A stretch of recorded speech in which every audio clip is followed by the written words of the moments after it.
I accidentally became a content writer. Story time as I do my nighttime skincare routine. Little backstory with me. I am actually a psychology graduate. I graduated last year and I had to take a very unexpected gap here. Yeah, I'm a psychology graduate and now I'm a full-time content creator. So it's a very funny story because it's very unexpected and I didn't see this coming. I graduated in June of last year. After that, I did a couple of internships at different places. I did a neuropsychiatry hospital and I also did this one internship that was related to geriatric care.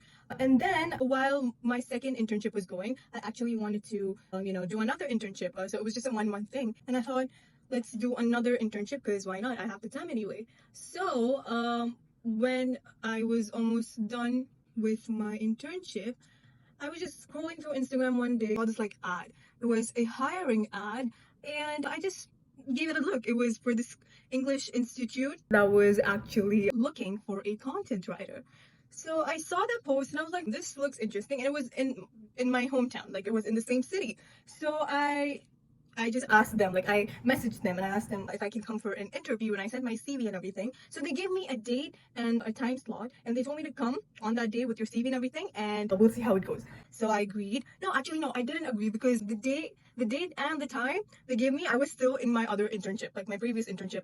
Those were my work hours, so I couldn't make it in the specified date and time. So I asked them like, is it possible to extend the time or something like that? And they told me no, it's not possible. These are the only times available. So I was like, okay, whatever. So the day of the interview came and I just missed it because I had work, right? So I couldn't attend it.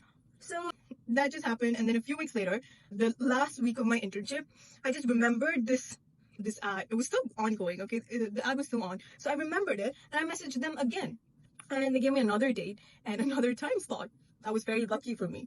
So what I did was, it was still on one of the days my current internship was going on. So I actually had to take a little time off from my work to go and attend the interview. So I got my CV ready and I got like everything ready and I went for the interview at the office. And then once I went into the office, there were already like three girls like waiting and they gave me this piece of paper with a lot of questions in it and I was asked to translate them. So I was like, okay, let's see how this goes. Like I've no idea, but yeah, we'll just give it our best shot, like we'll just give it a try. So I attended like those exams, sort of. There was like this translation thing. There was this essay that I had to write. So I did all of that. And the last thing was the actual interview.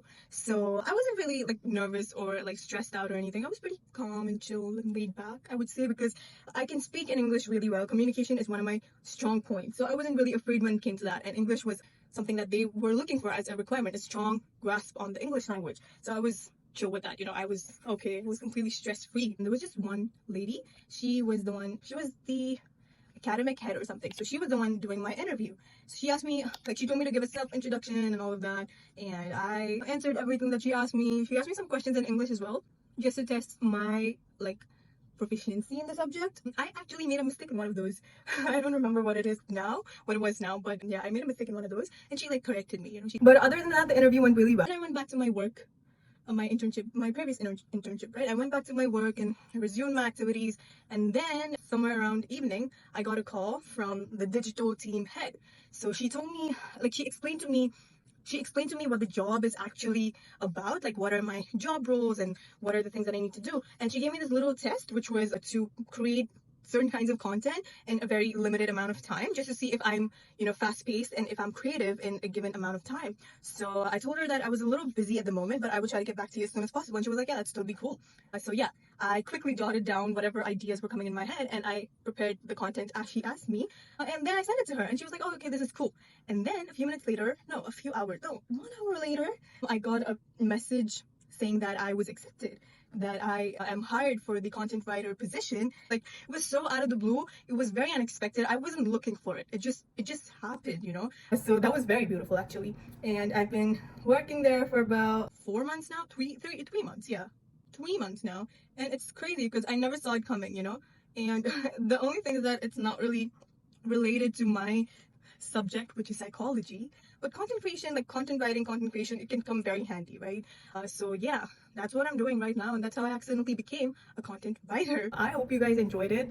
I'm sorry if it was boring, but yeah, that's just it. Now I'm a full-time content creator. My full-time job consists of content writing, and then when I come back home, I do all my UGC stuff. So there's content creation there, and there's content writing in my office. So that's what my story is. I'll remove this cute little hairband. So yeah, you guys, that's the story of how I accidentally became a content writer. I hope you guys enjoyed the story, and if there's anything you want to ask me about like content creation and content writing, leave them in the comments below and I'll be sure to check them out. Okay, so yeah, that's it, you guys. Oh my god, my hijab is like totally messed up. Okay, so I completely changed the way I draped it because it was giving me a huge headache. Anyway, that's my story of how I accidentally became a content writer. And yeah, if there's anything you want to know about me, leave them in the comments below. If there's anything you want to ask about content writing and content creation, leave them in the comments below and I'll be sure to check them out. And don't forget to follow me or subscribe, whatever. And yeah, that's all. I'll see you in the next video. Bye!